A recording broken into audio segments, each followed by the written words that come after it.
Born in Sweden, 89, and I was born here and raised here. And my parents are from former Yugoslavia. My father's from Serbia, and my mother's from Croatia.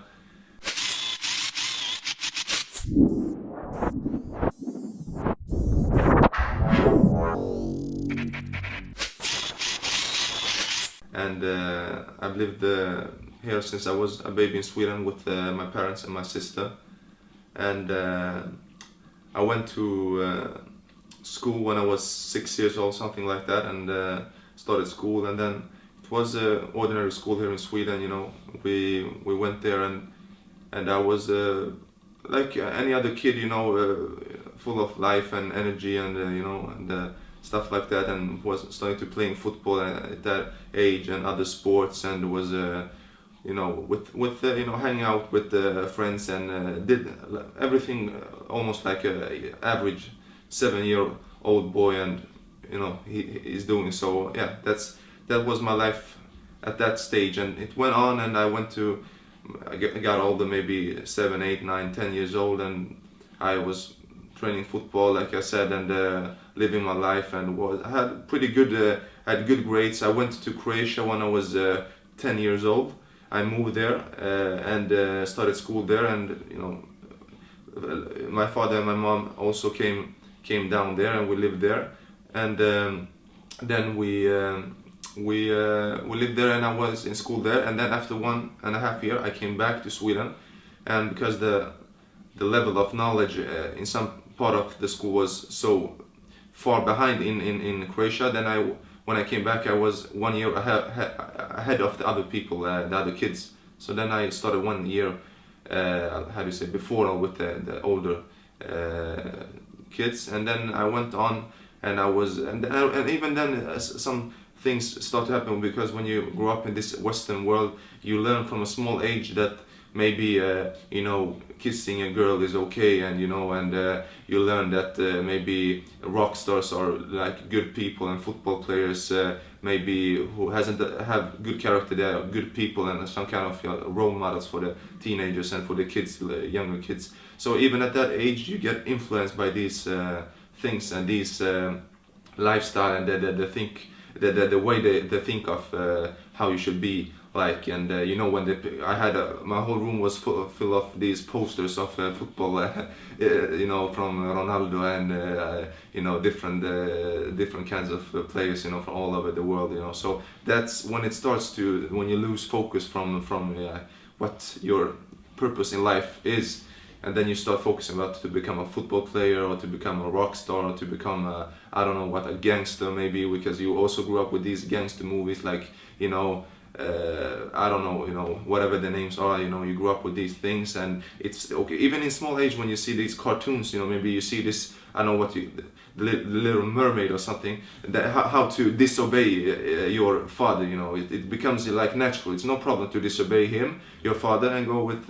that boy you want to be with, you know. So even in that age, you get like a picture of how the life should be. So that was the thing for me. I grew up, like I said, like any usual, if I use the term usual for that kind of I don't know, understanding of life. And then you know, I was living that life, and I was good in football. I practiced football, I trained football almost every day, and I also handball and other sports, karate and other sports. So it was a lot about the sports and the school, to get good grades, and it was just, you know, to get good grades and be good in sports. That was the main reason. And of course, not to use cigarettes and all other kind of stuff when you're at that part of age. Yeah. So yeah, that's another stage of life when you get used to. Yeah, it's different. I get some kind of how do you know? You know, why am I here? What's my purpose to be here? You know, maybe when I was 13 years old, something like that. Yeah. I was in the 8th grade here in Sweden, in Gothenburg, and I started wondering, what's my purpose? Why am I here? What is everything this, you know? And I was feeling bad about this, like a crisis. I think many people go through when they're in that. Like a crisis. Yeah, like a crisis. Yes, yeah. So, you know, and then, but after that, I think it just went off, and I didn't feel it anymore. But it was a quite long period of time that I thought about this crisis, like why am I here and stuff like that. And then it became like, first this with parties, music mixing with girls, and hugging, and and stuff like that. And it's okay to kiss a girl, it's even cool to kiss a girl, and to have a lot of how do you say, female friends, or to have girlfriends and stuff like that. But because you grew up with these movie stars and these rap stars and these other, and they become your role models, and you see them in the music videos, how they act, how they talk, and how they dress, so it becomes something that you want to achieve in life. So then you imitate them. So it was, and also the football players, with that they're kind of I'm the best, and there's no one like me, and maybe stuff like that. So it became that kind of thing. It became stronger to to be something, to be cool, in that kind of way. And also this with maybe it's the cigarettes. It started with something in Sweden. It's called snus, and it's something that it has tobacco. You put it under your lip, and then you get some kind of kick or something, So I remember when I first took it, I wanted to throw up, and I was maybe 13 years old at the time, and it started from there, and then it went on. Maybe after a year, maybe okay, cigarettes, I saw somebody's smoking, you think it's cool, and that's maybe when I was 16, and then I started with cannabis, this marijuana and hashish, this stuff. So it's like when you go upstairs, so it starts with this, and then it goes up and up, and after a while, it was I left school, I left my school, I left my football team, where I was quite good, I had chances to progress and to do something with a football career when I was maybe 16 and up to 17 years old, and between that time, 16 and 17, I started with these drugs like on a more regular basis, and I use them, cannabis, most of them, and also alcohol. I don't even mention it because it's so widespread, it's so common that you don't even like you know about it already. So alcohol was there even before, maybe from 12, 13, 14 years old. It's like normal, you drink sometimes, and this, and then this cannabis, it's like an extra thing, and then it went on, and then like I said, I stopped school. The high school when I was maybe 17 years old, 16 years old, 16 at the time, and then also the football team and everything, and then the social welfare, they came along with the police, and they took me and they put me in how do you say, a team for adolescents, where to make them to good people again, but under 18, so like a prison for people under 18. What was the reason why they put you in?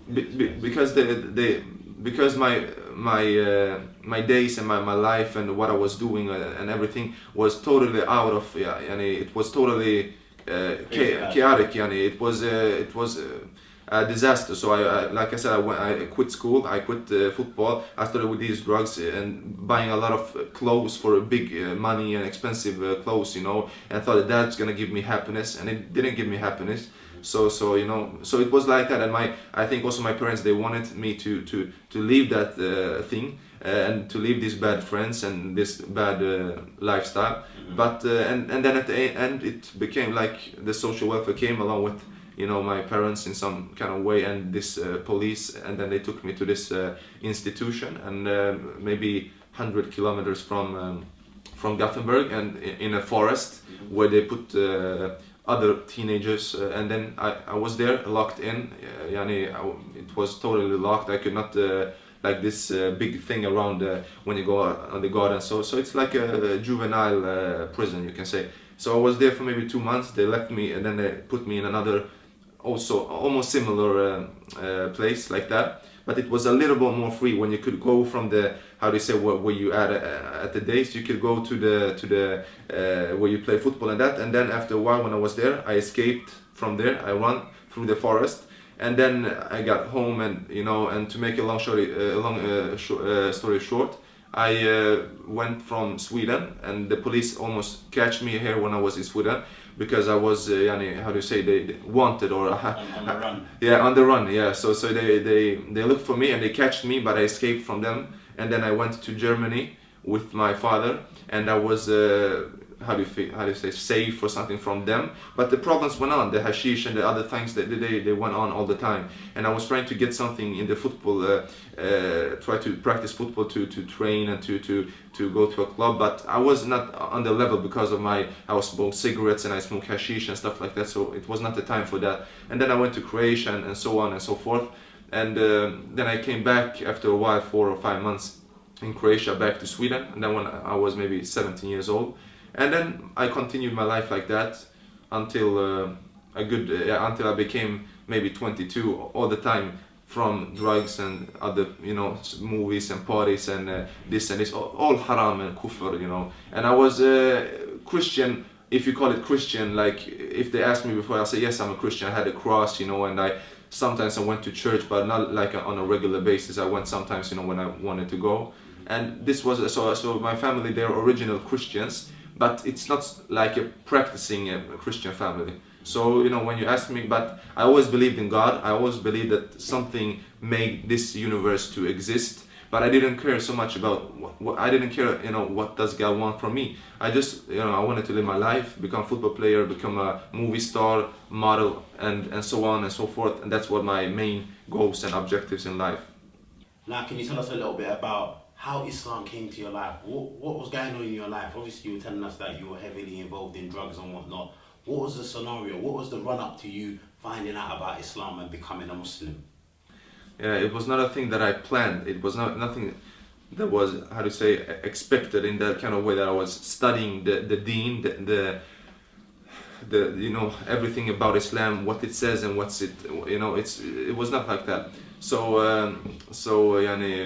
for me, like I told you before, it was this kind of lifestyle. And when you asked me about my religion, I said I was a Christian, but I was not practicing Christian. I know a lot more about Christianity today than I knew back then when I was a Christian. And so I was, this was 2012, 2012, something like that. 2012, something like that.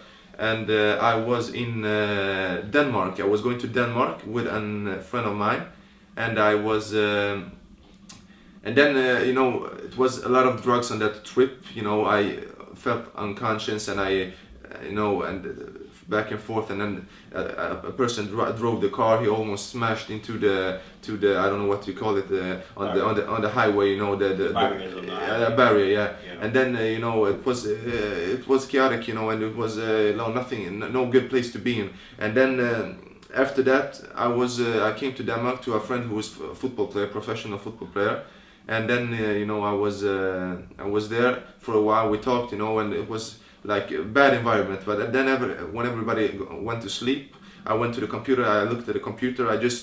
It was not like, okay, now I'm gonna see about Islam, what Islam says about life. It was just something came which was already on the computer, and then I read this file, and I think it was a PDF file from Quran's budskap, the message of the Quran. It's interpretation of the meaning on the Swedish language.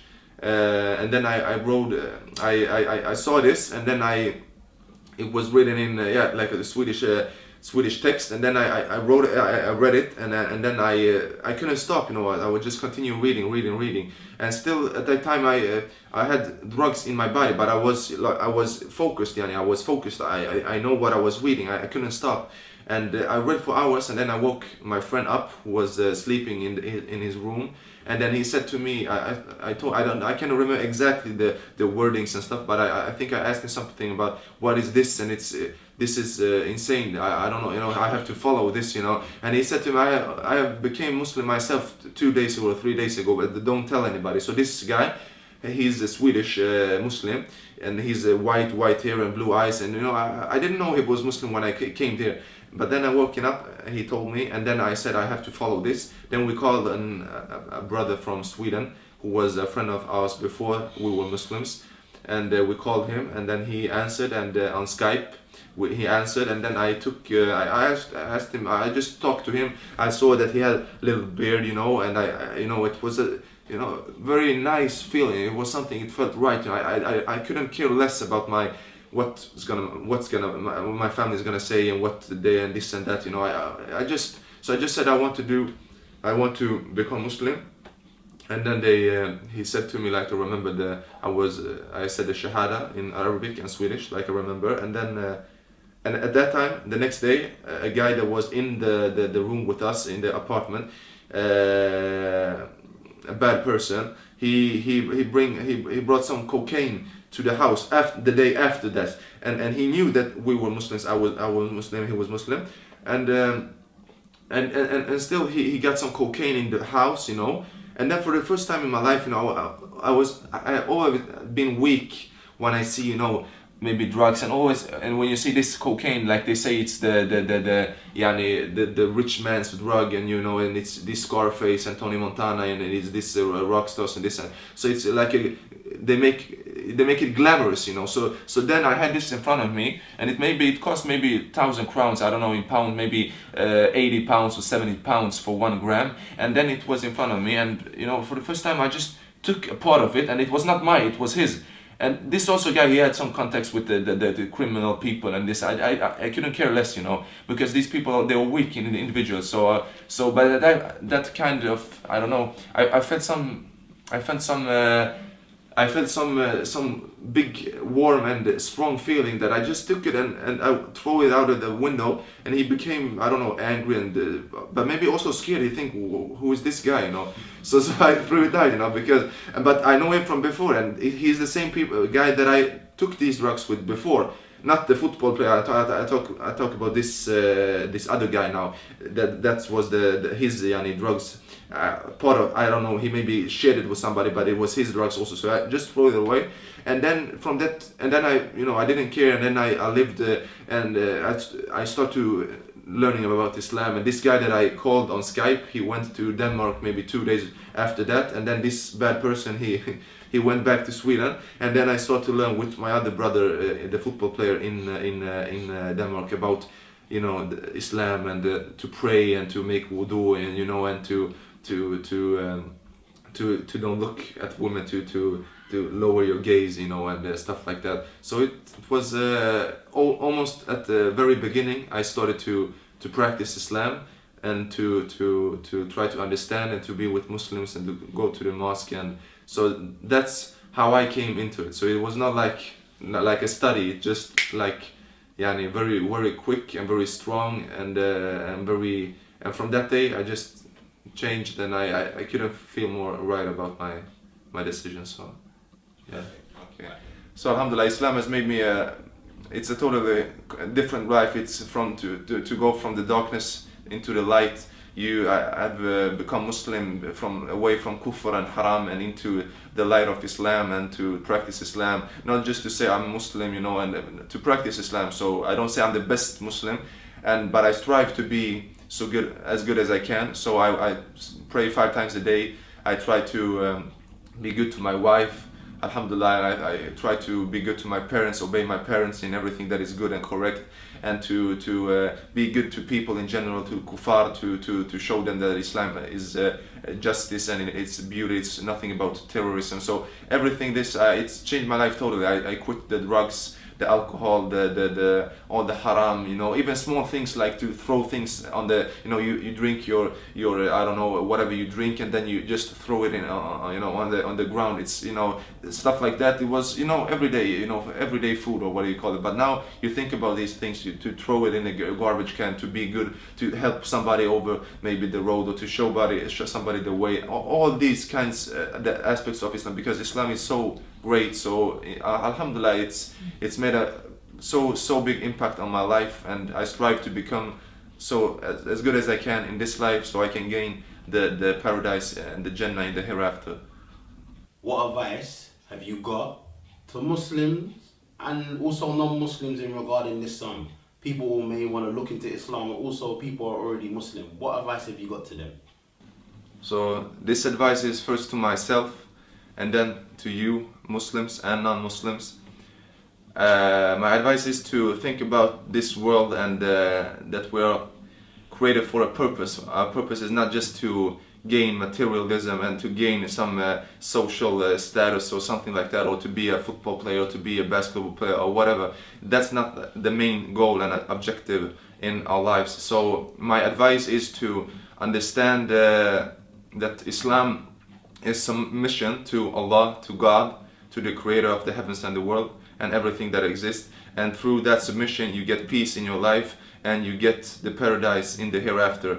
And so I just want to say that you should strive to do your best and to leave bad company. Don't let bad company, even if you know them for 10 years, 15 years, and they call you bro and they call you this and this, if they don't give you something good and they don't like put you in a good place, or then just, you know, try to focus on yourself, on your life, and think about it. You're gonna be asked about your life and what you did with it and what you spend with the information, the knowledge that you got. So my advice is to just keep on and to do your best for the Muslims to not just say I'm Muslim and then just eat baklava 2 times a year and then just, you know, on Eid, you know, and mashallah Bayram and this, you know, it's not that, that's not Islam, you know. Islam is to practice Islam in Ramadan and outside Ramadan and to be as good Muslims as you can. And not just to say I'm a Muslim, because what kind of Muslim are you if you don't pray, you don't fast, you don't obey your parents, you do drugs, you don't even know one, maybe 2 prophets of Islam, but you know maybe the whole Barcelona football team, and you know that's not a real Muslim. You should try to focus on what's gonna gain you, because it's in your interest to be to pray. It's in your interest to fast. You know, if I pray for myself, and also if I can you know, give influence to others, it's very good. But you're gonna ask about your life and how you spent it. So that's my advice, to just keep on thinking about this. Och mitt råd till er som kan svenska, som jag sa på engelska, att vi har blivit skapade för ett syfte, att underkasta oss Guds vilja och att vara bra muslimer och att leva i den här jorden och den här världen som bra muslimer och göra de plikter som vi har. Och det är som sagt i vårt intresse att göra detta, att be och fasta och att göra allt annat som Islam säger. Och vi kommer bli frågade om detta på domedagen, så det är upp till oss att ta tag i det här och kämpa och göra det bästa av situationen. Och lämna alla dåliga vänner, även om du har känt dem i hur många år som helst, och vara med bra personer som stimulerar dig och ger dig alltså ambition och ger dig kraft och ger dig glädje och så vidare, som stöttar dig att vara på den raka vägen, och lämna allt annat. Och sen också så tycker jag att man ska se den här jorden som en väldigt kort period, för vi känner även många som har dött, som ligger i graven, och tänka på detta och att förstå att vi också kommer vara där en dag, och då är det för sent att komma tillbaka till den här världen. Det är för sent att ångra sig, så man måste ta tag nu i detta liv. And I just wanted to say that for the non-Muslims, I just wanted to say to you to make your own research, to go to the source. Don't listen to CBC or Fox News or whatever or London News or stuff like that. Just see what Islam says about forcing your daughter to get married, what Islam says about terrorism, what Islam says about all these things that people think that, okay, this is Islam. Islam is not that. Islam is free of all of that. So when you go to the source, when you read the Quran in Arabic or the interpretation of the meaning, you will see that this is God's word, and then you have to follow this. Otherwise, you will be responsible, and God is gonna judge everybody in a just way. So we have to think about this and to try to strive and be good people. Yeah, I want to thank you all for listening and for having patience with me, and I wish you that God gives you everything that's best for you, and barakallahu fikum wa jazakallahu khairan.